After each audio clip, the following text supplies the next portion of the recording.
एकदम धेरै हाइट रहेछ, गाह्रो रहेछ।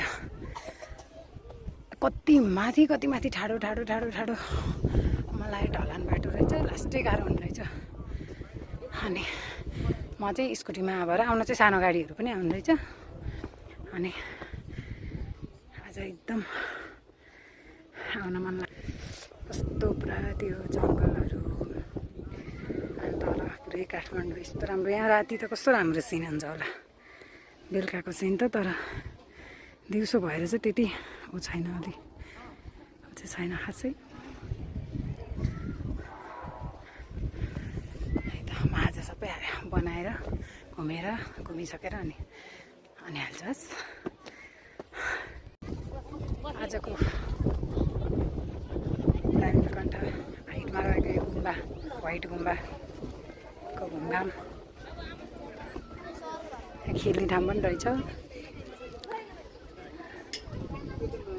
पिङहरू अरू पनि बन्दै रहेछ अहिले त। यहाँनिर जङ्गल चाहिँ कस्तो पुरा कति ठुलो जङ्गल रहेछ। फेरि जङ्गल माथि हाइटमा, अनि तल फेरि पुरै काठमाडौँ, फेरि साइडमा पनि जङ्गल।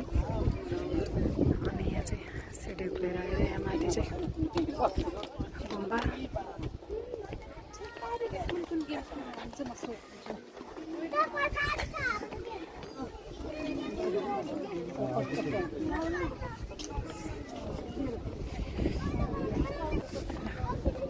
म चाहिँ घुमाएँ यहाँनिर, हजुरहरू पनि घुम्नु राम्रो छ, यहाँ एकदम रमाइलो छ।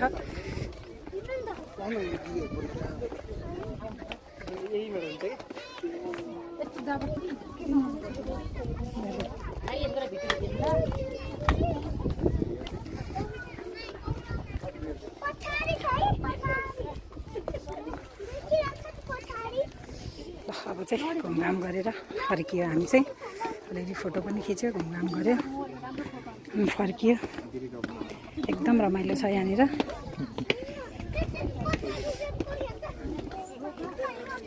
है अब हजुरहरू पनि आउनु है त, रमाइलो छ एकदम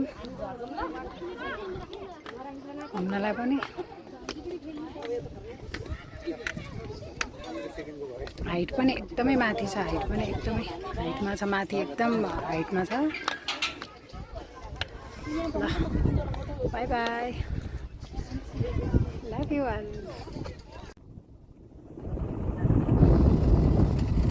ल यहाँ आउने बाटो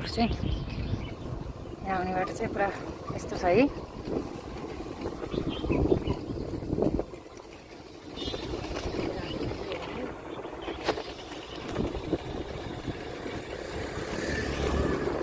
स्कुटीहरू चाहिँ मजाले ल्याउन लागि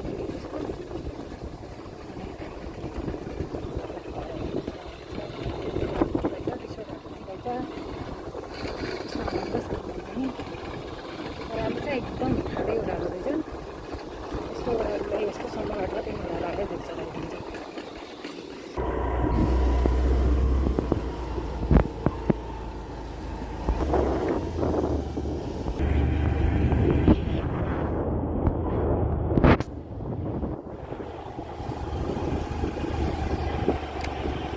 यहाँ जाँदा चाहिँ यता जानु रहेछ।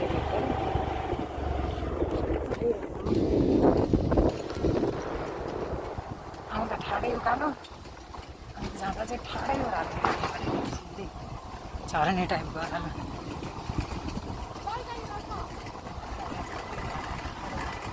सिधै ओह्रालो नि यस्तो ओह्रालो कि यस्तो ठाडै ओह्रालो पुरै। यहाँ आउँदा धेरै भयो हो।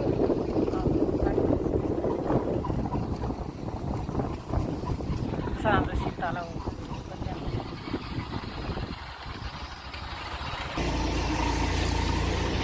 बाटो चाहिँ यस्तो पुरै सानो खालको बाटो क्या है। यहाँ चाहिँ कस्तो सानो बाटो छ, यता जाने यताबाट तल जाने, कस्तो सानो ओह्रालो क्या। थाहा अझ यहाँ त अड्दा तल छ।